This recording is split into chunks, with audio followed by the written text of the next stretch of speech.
আসসালামু আলাইকুম গাইস, তোমাদের জন্য আমার কাছে একটা প্রশ্ন আছে। এমন কি কোনো অ্যানিমে আছে যে অ্যানিমে দেখে তোমরা কান্না করে দিছো? তোমাদের মধ্যে অনেকে বলতে পারে we are real man, we don't cry, কিন্তু প্রত্যেকটা মানুষেরই ইমোশন আছে। হোক সেটা so called chad, sigma, real man. কিন্তু your name, I want to eat your pancreas, your lie in, April, এই কয়টা anime so called chad, sigma, real ম্যানদেরও কাঁদতে বাধ্য করে। কিন্তু তোমরা যদি আমার মতো ইমোশনলেস হও তাহলে এই কয়টা অ্যানিমে তোমার চোখে পানি আনতে ব্যর্থ হবে। কিন্তু আমার মতো ইমোশনলেস ব্যক্তির চোখ থেকে পানি ফেলেছে শুধু একটাই অ্যানিমে, এবং এই অ্যানিমে আমি একবারই দেখেছি, কারণ এই অ্যানিমে দ্বিতীয়বার দেখার আমার সাহস হয়নি। তো চলো depressing anime all time grave of the fireflies এর রিভিউ শুরু করা যাক। শেষে আমি তোমাদের বলবো গ্রেভ অফ দি ফায়ারফ্লাইস তোমরা কিভাবে বাংলাতে দেখতে পারবে।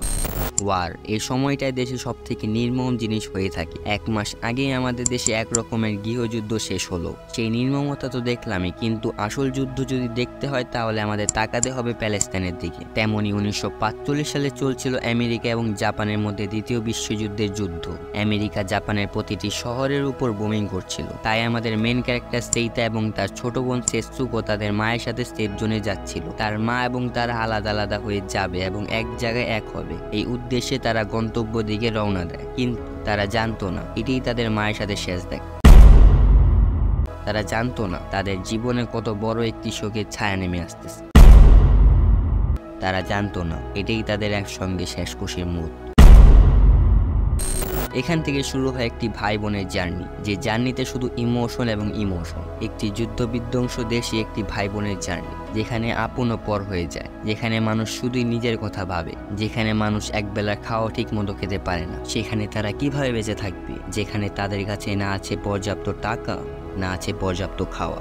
তোমরা যদি আমার মতো বড় ভাই হয়ে থাকো তাহলে এইটা তোমাদের সব থেকে বেশি ইমোশনাল করবে, এবং তার ছোট ভাই বোনদের জন্য বড় ভাইয়ের কি কাজ এটাও তোমরা শিখতে পারবে। তোমরা এটা বাংলাতে দেখতে পারবা। কিভাবে বাংলাতে অ্যানিমে দেখতে হয় এই বিষয় নিয়ে আমি একটা ভিডিও বানিয়েছিলাম, বাট ইউটিউবে এটা টেক ডাউন করে দিছিল।